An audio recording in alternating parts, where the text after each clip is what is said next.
What's up, everybody? Check 1 2. Check 1 2. It's Monday. Sorry, I'm like 10 minutes late. I've been actually moving. I've been moving my apartment for the whole weekend. I've been moving out of the city. New York City is really crazy to think about moving out of a city that I've worked so hard to get to as a little kid and dreamed about being here and love. So moving out just for a little while, for about a year. All right, got a bad connection over here, but all right, there you go. So let me pin this. You know what it is already.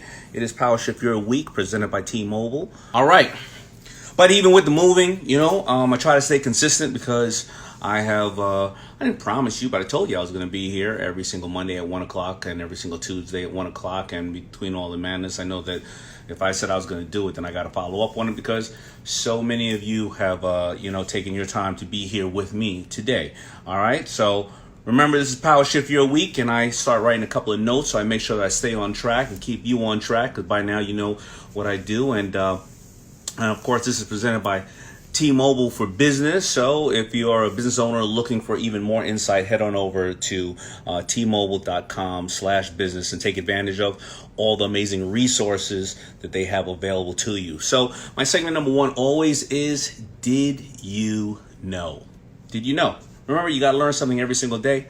There's an old saying, if you learn something every single day, then make sure you don't die in the morning because you may learn something at night that'll save your life. All right. So what are we going to learn today? All right, here's the fact. According to Deloitte survey, 83% of millennials reported higher levels of engagement when they believe their company fosters an inclusive culture. Think about that. So the hardest thing to do right now is to get millennials to work for you because, of course, let's not talk about in this instance. We're talking about over the last 5 to 10 years, employers said that they had a hard time getting millennials to work for them or maybe even being more engaged. And the reason why is because stats have shown that 50% of millennials said that they'll never work for anybody in their life. So if they're there, they're either there because they're interning or they're just starting out in life and maybe they're being smart and saying, as soon as I get out of college or I'm going to take a couple of jobs and learn what I like, what I don't like.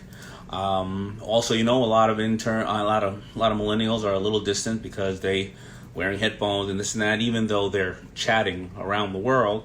But to be engaged at a company, employers need millennials because you need a good mixture of seniors, millennials, people of this religion, that religion, this gender, race, because that's where you get ingenuity. You get people who think differently, but can all come together and decide or improve a product or something. So why do I say that? I say that because I've told you over 50% of my staff are started off as interns. I would say really over 80% because I wouldn't say they were interns, but a lot of other people that came from other careers would come in and say, all right, I'll work for 9 months I'm used to getting paid, this amount of money annually, but I will work for this amount just for 9 months. To see if I can figure out things or ways that I can be of use here to you, and I can carve out, something here. But over 50% definitely started out as college interns. Remember, they came into my office because they were at a school, because you have to get credit when you have to be at a college, to intern, and you have to get college credit. And they may have gone in there going, well, that's easier as part of my course. But they decided to stay as well when we offered them the positions because I found that a lot of them would show up before the people getting paid and stay after the people getting paid. Not meaning that my staff is not amazing. My staff is absolutely great. So why do I say all that? Well, they were engaged. They felt like they were part of the decision-making process. The days of internship where it's go and get me some coffee, that first of all, I think it's actually not illegal, but you can't really do that. But the days now of wanting to find out how they're dealing with social media, what are the things that are keeping them up at night, and please be part of the brain trust and the teams are here. And when you do that, you engage more people. When you engage more people, even though you're paying or you aren't paying, but they're supposed to be there a couple of hours, they stay there longer. They communicate when they're not at work. They bring back fresh ideas because it's no longer the, oh, shut up, you're just a kid, or shut up, you're old, or shut up, you're this, or shut up, you're that. So how can you use that to your best benefit? How will you find a way to use that to your best benefit? You have a lot of young people around you. Listen, a lot of people watching me right now are parents. And it's funny, about 10 years ago, and I always make the joke, I used to go into my daughter's room and she was doing her homework on the computer. She was talking to her boyfriend. She was shopping. She was watching YouTube videos. And she was lying to me all at the same time. And instead of saying, what are you doing? I would go, what are you doing? I want to learn. Because I wanted to find out what was going on. I wanted to find out about a new thing called Snapchat, or about the TikToks of the world, or about what bloggers they're watching and things of that nature. And when you start doing that, you start taking in a lot of information and using it for your business and your product and to take advantage of where you're going. So it's extremely important to have an open mind and listen to things that are going on around you, because when change comes like today, you'll be a little bit more prepared. All right. So hopefully you will be able to use that to your advantage. Now, my next segment, of course, because I think music just motivates us. It is the motivation mix. So many times during my life, I think about the times when, I was going through a struggle and I was trying to just really make it somewhere, and music was the soundtrack of my life, whether it was Kenny Burke Rising to the Top, or whether the whole year I listened to Bob Marley. And no, I don't smoke weed, but it was a whole year of high school I listened to Bob Marley. Then I remember there was a whole year of high school that I listened to Stevie Wonder, and and then of course it was a whole year I listened to Ice Cube and things of that nature. And I think this music just motivates us. It is the soundtrack to our lives. I think that sometimes you'll hear a song and it'll remind you of a difficult time you were having in your life at a period of time, and you were like, wow, I made it out of there. And I remember that song being around that difficult time. Or it'll be a song that'll remind you of love and the first time you met somebody, or a trip you took with your child or your significant other or your mother or your father. It'll remind you of times when they were good. Don't you remember the songs? I don't want to show my age, but you remember those times when the slow songs, you used to have to walk all the way across. All the girls would sit as soon as the slow song came on. At the end of the night, the party. All right, everybody's playing hip hop, everything. Boom, slow song comes on, DeBarge or something else, and all the girls would immediately run to their seats and sit, and you had to stand up and walk across that maybe 30-foot dance floor or cafeteria floor, whatever it was, and you had to ask a girl to dance with you. And if she said no, woo, that was a long walk back. That walk was like going through the desert. But if she said yes, and you got to touch her hand, and you got to hold her and just dance with her and smell her little sweet perfume or whatever the case is, it was absolutely amazing. All right. So anyway, my motivation mix today, though, is you get what you give by the New Radicals. I really love the song. And why do I love the song? Because I love the song because check out the lyrics. The song reminds me that listeners are, no matter what, are going to put the world and come back together. And check out the lyrics. The world is going to pull through. Don't give up. You've got a reason to live. Can't forget. We only get what we give. I think I take that seriously because I call myself the people shark, and I take it seriously because I try to relate to people. I know that, when you see me on Shark Tank, a lot of times the main reason I'll ever get upset on Shark Tank is when somebody comes on there and says something like they have $1 million and yet they want the sharks to help them out and they want more money. And I always say to myself, most Americans don't have $30,000. Most Americans don't have $10,000 in the bank. And if you are absolutely asking for money, you're taking that spot away from another person who really deserved it. You have $1 million in the bank, so why don't you use that $1 million, or the power broker use only 100,000 of it, and stop taking that position away from somebody who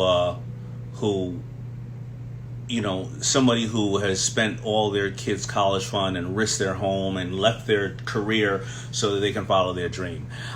So that's why, I call myself the People Shark, because you get what you give. And that's why I try to give as much as I can.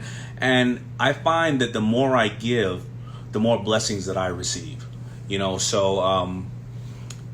Basically, that's one of the main reasons that I love that song. And you can check out my motivation mix on Spotify, and just go to Spotify and check out my motivational mix. All right. So the next one I want to talk about. Oh, you know what I want to do here? I'm going to bring on the T-Mobile for Business fan Q&A with a small business owner. And I'm gonna bring her on right now, and it is called. She's a Portland Juice Company. Her name is Liz. I think we're gonna learn a lot from Liz. Let's look for Liz really quick. Hi. Hey Liz, how you doing? Good. How are you doing? I am great. It's Monday. I'm visiting my city. Before I leave New York City, I forgot about all the amazing street meat out here. Yeah, I love the street food in New York. How are you doing? I'm really good. So, I'm going to read off a little bit about you. I mean, this is an impressive bio. Portland Juice Company is woman-owned and uses locally sourced quality fruits and veggies to create its certified organic cold press, all natural juices. It expanded delivery radius and lowered free delivery minimums. Lower the free delivery minimums to encourage people to stay home. Thank you for doing that. To help medical personnel on the front lines fighting COVID-19, you also created a special emergency personal package. And via the website, customers can choose what juices products they'd like to donate to their hospital of choice for the workers on duty. And Portland Juice Company splits the cost and delivers the packages for free. So, first of all, thank you for all that. Thank you for having me. I can ask you so many questions about juice. I actually have one here from one of the local places because let me see what it has in here. It has some stuff I can't read. Chlorophyll? Chlorophyll, yeah, absolutely. That sounds like a chemical. I know this. Doesn't that sound like a chemical? It sounds like a chemical, but that's what gives it that bright green color, and it's a superfood, and you're doing your body a huge favor by drinking it. That's awesome. Chlorophyll, aloe vera, lemon, pink salt, Superionic Minerals. You heard of that? Yeah. I'm not as familiar with Superionic Minerals, but it sounds really healthy. Well, it sounds cool. Superionic. Anyway. I'm outlining my body. I have some questions for you as well. Yeah. So first of all, we're gonna get to yours, but I want to just kind of, I think it's because of Shark Tank. We don't know anything about the people that come on Shark Tank, and when they come on, we like to ask them all the questions first, and then bang, So how long you been in business? 9 years. 9 years. All right. And of course, when this thing hit, it's very hard for people to keep their businesses open. Yeah. Of course. But instead of not only keeping your business open, you lowered the cost of some things to get to people, let them stay home, as well as took a good portion of your time to donate to those who are on the front line. And, how has that worked out for you? I mean, where are you at with business today? Is it challenging? Are you finding a new resurgence of business, new way to do it? Yeah, so much has changed in the past couple months. Back at the beginning of the year, we had a thriving retail business where people would come in and sample juices and buy juices on the spot. We've always had a delivery component where people can order online and we deliver to homes and offices in the Portland area. And as soon as COVID hit, it's like our retail business went to basically zero. Wow. But our delivery business went through the roof. And we had to get another refrigerated van to keep up with deliveries. And so we've been very fortunate that that our business model has been one that has been able to sustain somewhat a normal production amount of production of juices and stuff like that, even though the food and beverage industry has been hit really hard, especially restaurants and things like that. How did you get people though? Because you didn't, if your doors were, if you were a retail operator, first of all, it's going to cost you more now because you have to buy a vehicle, or you have to pay Yeah. obviously for transportation and Yeah. gas and everything else. And if you didn't have an online existing business, I would assume that you would have been spending the first 2 months trying to even get up the site and get up the business. So how Right. did you know that with a retail spot, you should also have that balance of, the online service? Well, I have to say, I totally understand your question. And I have to say that part of it was luck, in that when we started out so small, so tiny, that our original production facility didn't have space for retail. So we were web based. You had to order the juices online and have them delivered because you couldn't pick them up in the shop. That's the power Um, of broke. I love it.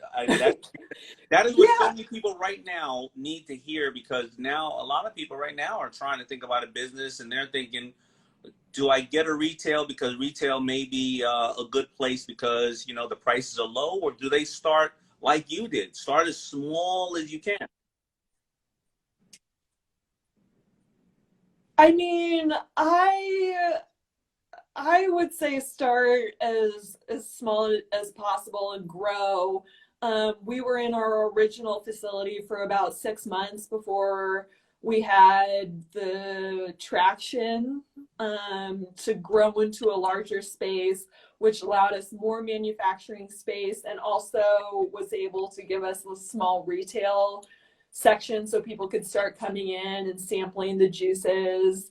But we started off in 600 square feet, so with equipment and sinks and refrigerators, like that was about as small as we could possibly as we could possibly start. And now we're in 3,500 square feet and we have retail presence. But that online sales that we started with has continued to be a big part of our business. And then when COVID hit, it became almost 100% of our business. Right. All right. So what questions do you have for me? Hopefully All I can right. answer. It sounds like you got everything figured out, but maybe I can answer something. Oh my gosh. I don't have anything figured out. Um, but given this very uncertain economic climate, I'm wondering if you were me, would you be focusing on growth or would you be focusing on profitability? So I would not be focusing on profitability as much. Okay.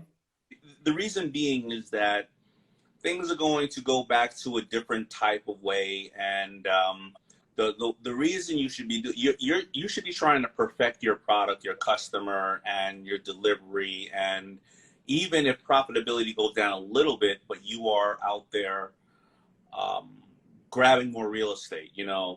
get, getting juices out to, first of all, maybe not only first responders, but directly to the hospital, directly to other retailers, so that your truck becomes a van, it becomes a truck, and every day Yeah. you go and you kind of spread your wings, even though the profitability may not be there as much, because what happens is a lot of your competitors are going through the same thing and they're not able to transition as fast. That means that they're leaving a void in the market of real estate that you can acquire.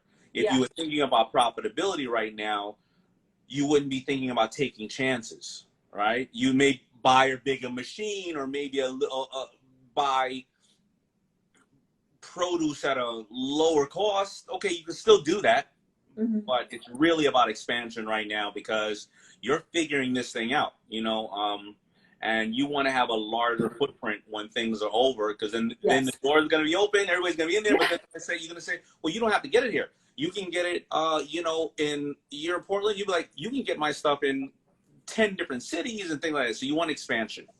Okay. Thank you. Yeah. So along those same lines, in this like very uncertain economic time that we're dealing with, would you be focused on like the high end, higher price point product, or would you be going for something that is more accessible, lower price point? So it all depends on the data that your customers are showing you. I don't know who your customer Yeah. is. If business is 80-20, 20% of your customers are 80% of your business and vice versa. And if you find that one is spiking more, and I hate to use the word spiking in this world we live in, but if one customer is buying more, you need to supply to that customer. I give you an example. People are going to acquire stuff no matter what, and they're going to acquire it the way they want to acquire it. So you always have luxury, you have high end, you have medium, and you have low tier, right? A person who is luxury or high end, they just in whatever category they may walk around in bummy clothes, but they only like Louis Vuitton, right? The person who buys Louis Vuitton is never going to buy that $30 pocketbook or that $60 pocketbook. They're just not going to do it, right? Right. The person who says, I can't afford these stuff, or they can afford stuff and they go, I only buy $40 pocketbooks because I'm the person that makes the style, they generally are not going to buy the Louis Vuitton. But somebody's going to service all of them, right? So when I made FUBU, we made a big mistake. FUBU in the denim market for hip hop apparel, FUBU was it wasn't luxury, it wasn't high end. It was kind of like Macy's level. Mm-hmm. And we would sell our product for about, let's say denim would be $80. Well, because the kid who couldn't necessarily afford the $80 denim, because they can only afford $30, we would not make it at that price, because the kid who wanted the $80 would not the kid who wanted $80 would not buy us if they saw us for $30. Right. Well, what happened? A new company came in called South Pole, who said, I'm going to sell you stuff for $30 and I'm going to put Bugs Bunny or other characters on it. And they ended up doing $600 million a year when we were doing $400 million a year. Because no matter what, that bottom tier or the upper tier are going to obtain it. So I say all that to say, if you're doing the high-end juices and stuff like that, you say there, you give some different type of offerings, but your core is your core. If you're doing a lower-end juice or a more affordable juice, you can have one SKU that's up there or two SKUs that are up there, but your core is your core, and you have to be able to deal with your core, but give a small offering for anybody else to be able to test your brand. I appreciate that advice.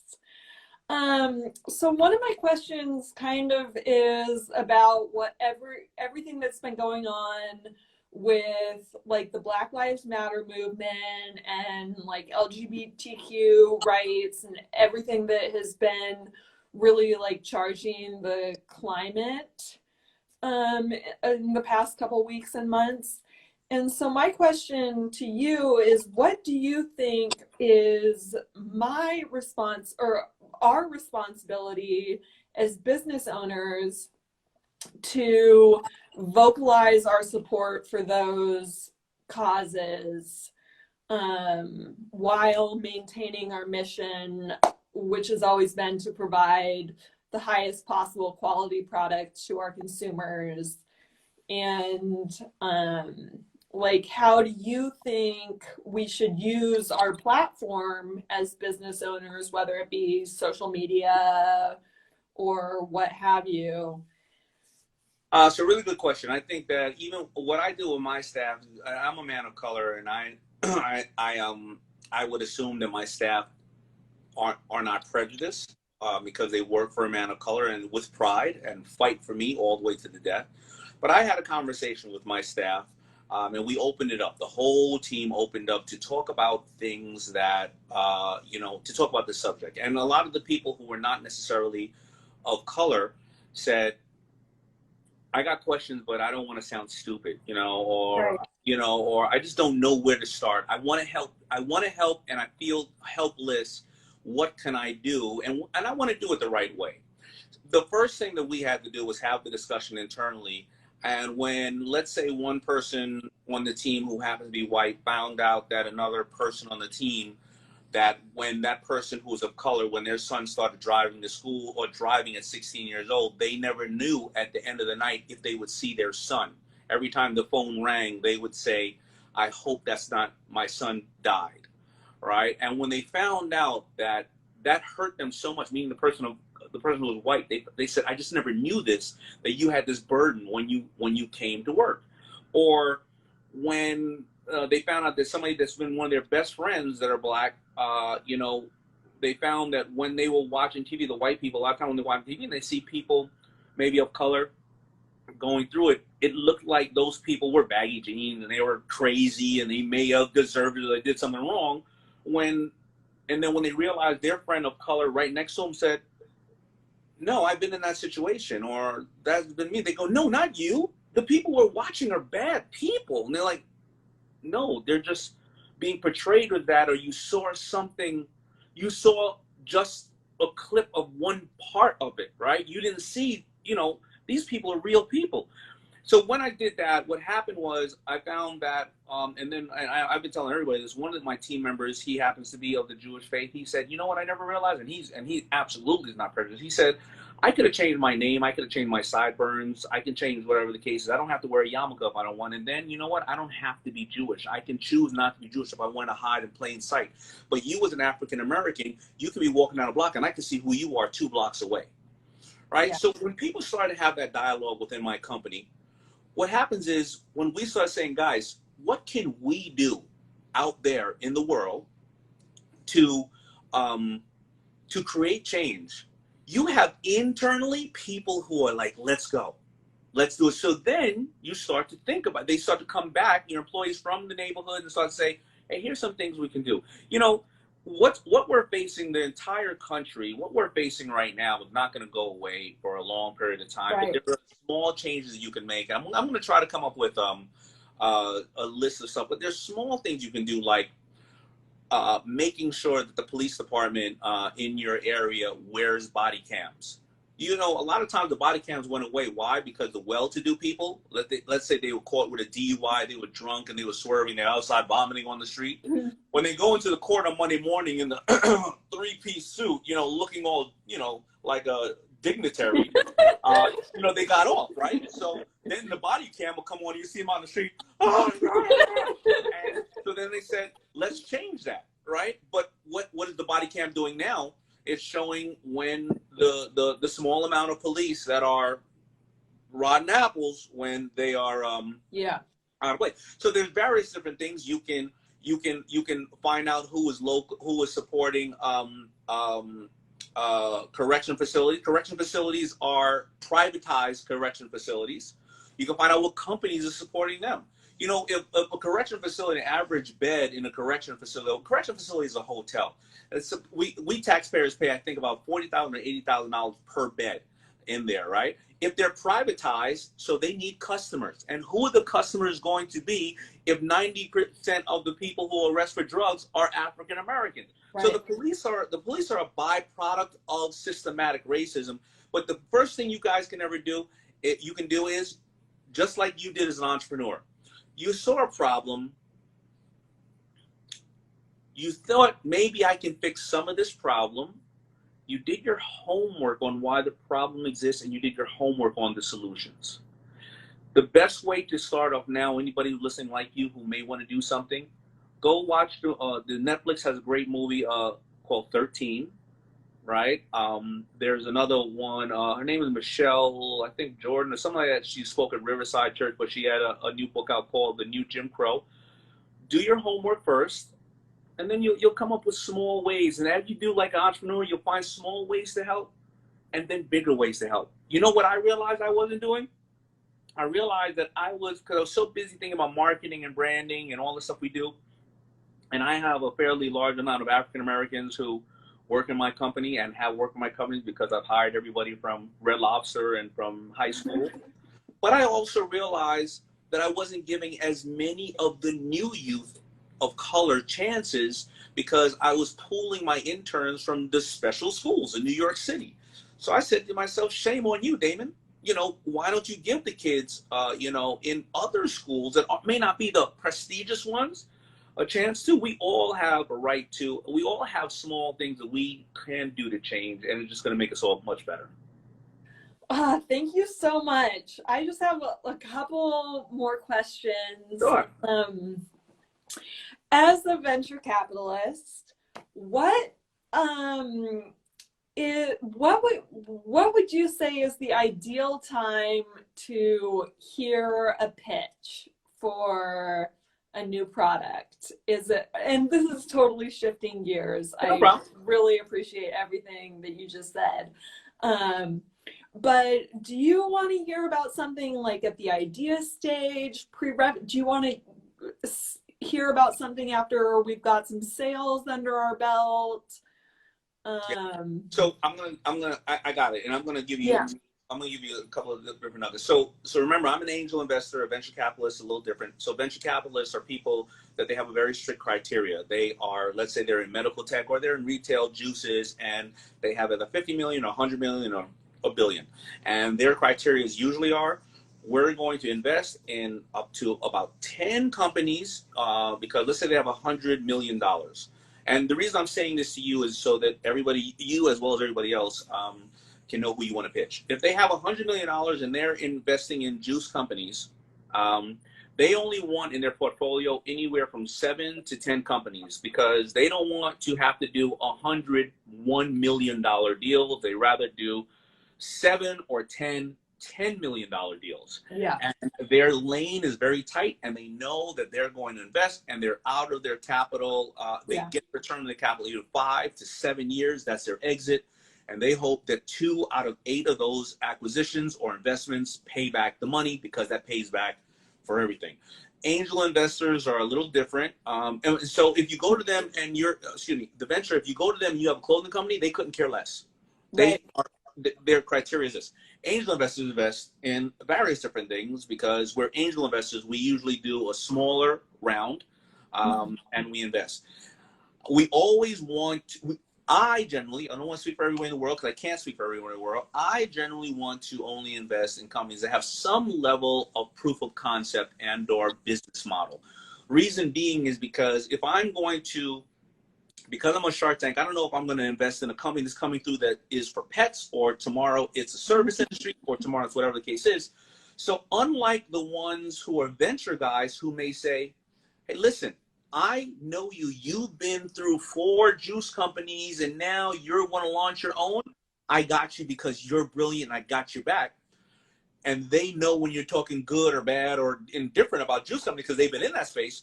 I don't know when you're talking about what you're talking about. So I like to see a little bit of sales or proof of concept because if you don't know your customer, you can't show me your history, and you can't show me that something is going to sell for $9.99 or $7.99, or you're like, hey, do I go to the premium market or this? You're using my money for tuition if you don't know, because I can't help you. I'm not in that space. Right.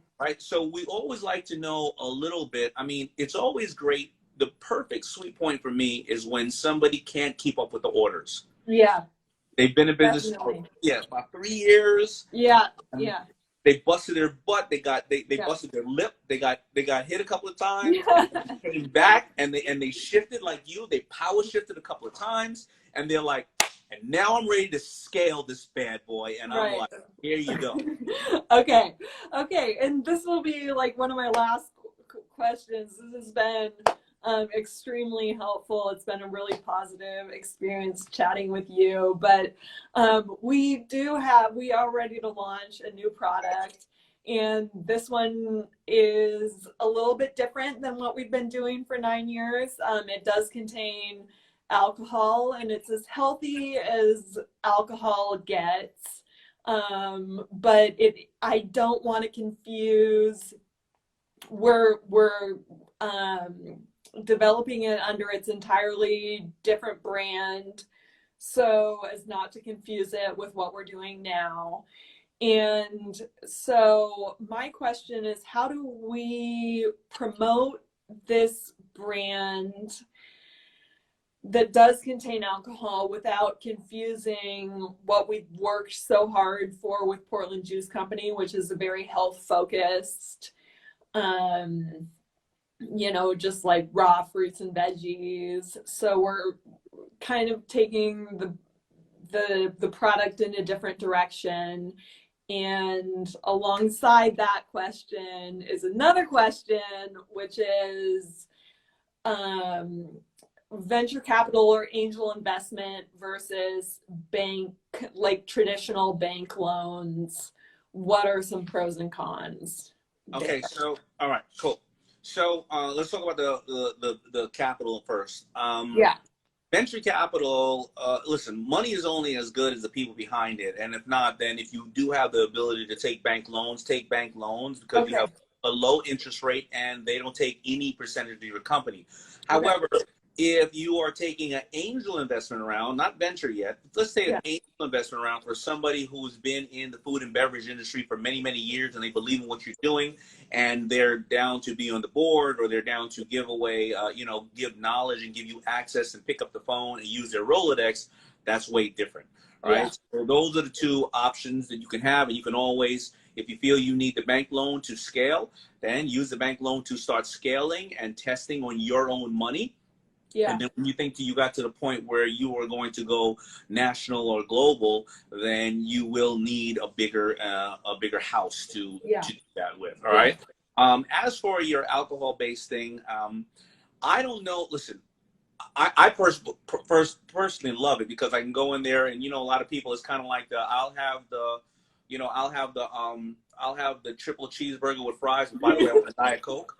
I think that there's a lot of people who will be like, oh, I'm being so healthy. I'm going to have the carrot juice with this and this and this, and then I'm going to have the loudmouth, bowl of soup type of product. But I wouldn't, if I were to do that, it sounds like you deal with a premium market already. Because now I'm seeing why you asked about the premium positioning, because if you start doing that, then I think I would do it, but I would do it still under your brand, Portland, the brand. But now knowing limited amount about your brand, you may have said, hey, we're only going to make things as healthy for you. If you've always said that, then you're going to start saying, well, sometimes a healthy person needs time to party. Right. I'm not sure. You know what I mean? But you're going to have to figure a way to do that because it's hard enough coming out with one brand and mastering one brand. Then all of a sudden you got something new out in the market with another name. I personally think that if you were going to do it, it should be kind of like that, that dessert, that expensive dessert at your place. I love it. Thank you so much. That's all I've got. It's been a pleasure talking to you, and thank you so much for your time. No, thank you so much. I think a lot of people can learn from you. Thank you for your openness, and thank you for your willing to learn as well as you're willing to help people, as well as say, hey, I'm not helping enough. Maybe I should. What else can I do to help LGBT or people of other people having challenges as business owners? The government is not going to change what's going on out there. It's going to be people like you and me and everybody watching who can employ people, who can open up discussion, have honest discussions and say, guys, why don't we listen first to everybody and let's make small change. So thank you for you, and thank you to T-Mobile for Business for introducing me to you, and all the best. All right. Likewise. Have a good one. All right. You got it. Bye. Absolutely amazing, amazing conversation. And you can learn from so many different people. I just learned from her as well about, I love the juice aspect, and I love bringing that sexiness to the juice plate. So you know what? Maybe if I go to the juice store with my wife and she's drinking a juice, maybe I don't want to be healthy. Maybe I'll be like, well, I wanted a drink. Let me get a drink over here. Right? So it's not always the customer that you have, but the customer also has a significant other or a child or something else like that. It reminds me of an old point that I love telling people. People used to have retail stores, and I used to say, how you can increase your sales by 10% if I went in there and I didn't see a certain device in there or a certain thing in there. They're like, how? I said, you need a bench or a chair, especially in female stores that were selling female products. Definitely clothes. Why? Because the female goes in there and her husband is bored out of his mind, or the child is running around like crazy, and they're so busy trying to shop and concentrate when they end up going, all right, I'll just come back another time, and shut up. And they take their child and they run out of the door unless they have a time with their child to sit on the chair so they can try on their stuff in peace, and they purchase their stuff. Now, the bench is not in there for the female. It's in there for the child, right? Same thing with the juice company. You can have a great juice company and you can be as healthy as you want. I mean, my wife is super healthy. I'm semi-healthy.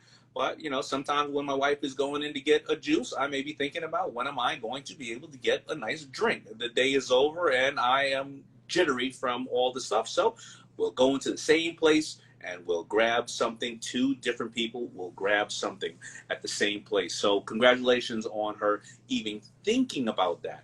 All right. So my last thing is, I always give you a challenge of the week, and I want to give you all the challenges of the week. So here's my challenge of the week. I want you to write down your goals for the month of July and step-by-step plans you have to accomplish each of those goals, and read those notes every single morning. And small steps. I want you to think about, what do you want to accomplish for the month of July? Do you want to lose 4 pounds? Do you want to finish one course? Do you want to spend more time with your child? Do you want to work out more? Do you want to read one book or listen to one audio book a week?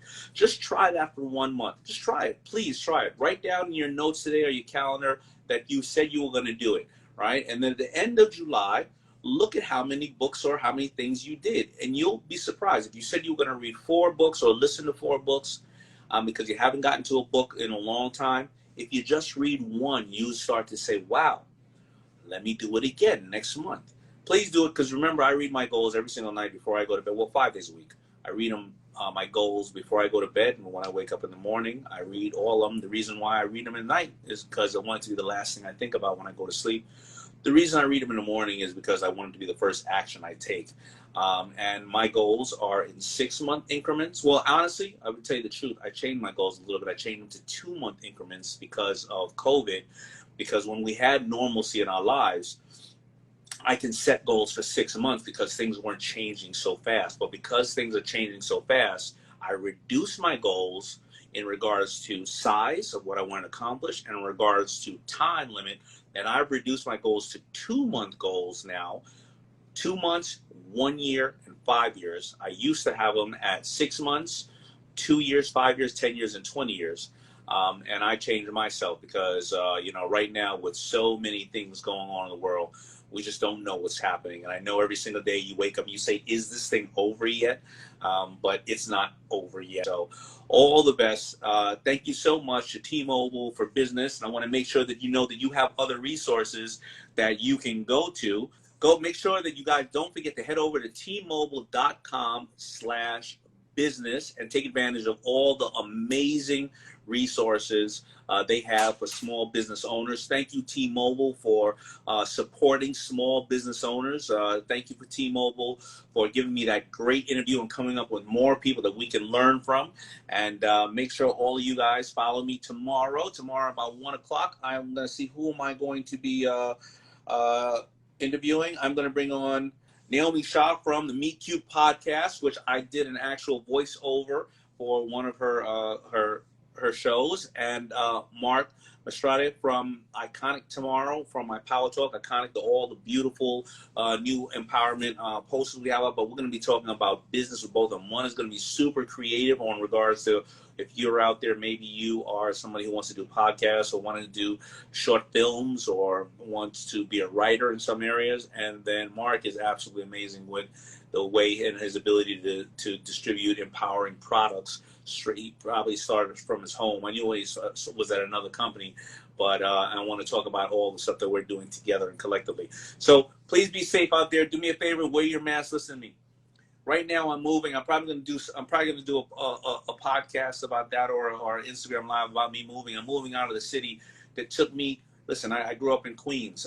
New York City was 30 miles away. It took me 30 years to travel 30 miles to finally get to New York City and be around so many amazing people. And I'm a New Yorker by blood, right?